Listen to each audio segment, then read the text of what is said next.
বেকার ভাতা দেওয়া মানে বেকারত্বকে উৎসাহিত করা, এই কাজ আমরা করব। আমরা বেকারত্ব দূর করতে চাই, ভাতার বদলে আমরা কাজ হাতে তুলে দিতে চাই। যুবকরা কি মন খারাপ করেছেন? একে হাত তুলে বলেন তো, আপনারা কি বেকার ভাতা নিতে চান?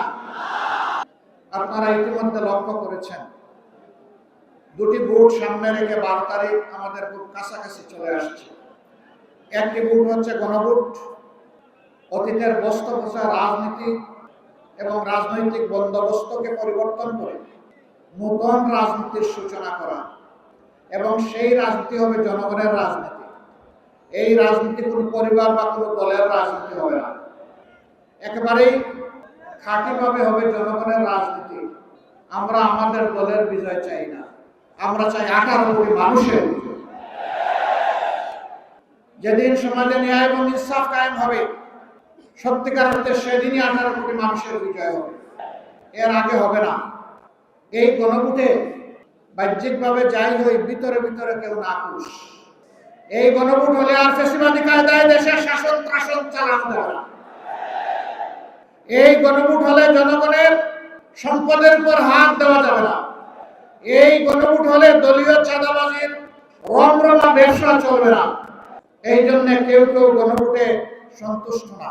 এই গণভোট হলে দলীয় চাঁদাবাজির রমরমা ব্যবসা চলবে না।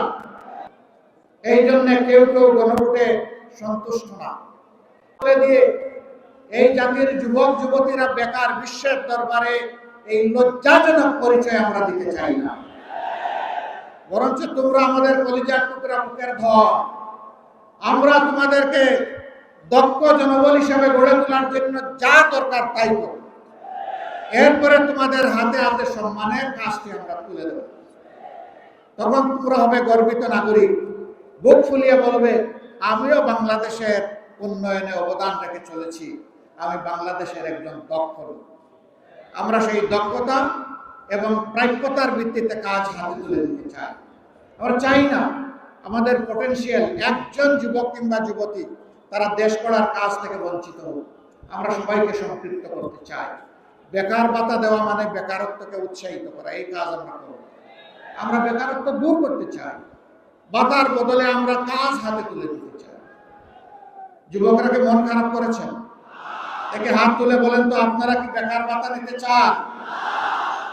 আপনারা আপনাদের দক্ষ হাত কাজের জন্য পেরেশান হয়ে খোলা রাখবেন, সে হাত আমরা ভরে দেব ইনশাআল্লাহ। আমরা যদি আল্লাহ তাআলার মেহেরবানিতে দেশ গড়ার সুযোগ পাই, আপনার ঘরে, চলাচলে, কর্মস্থলে, সব জায়গায় আপনাকে সম্মানিত করা হবে, মর্যাদা দেওয়া হবে এবং শতভাগ নিরাপত্তা ইনশাআল্লাহ নিশ্চিত করা হবে।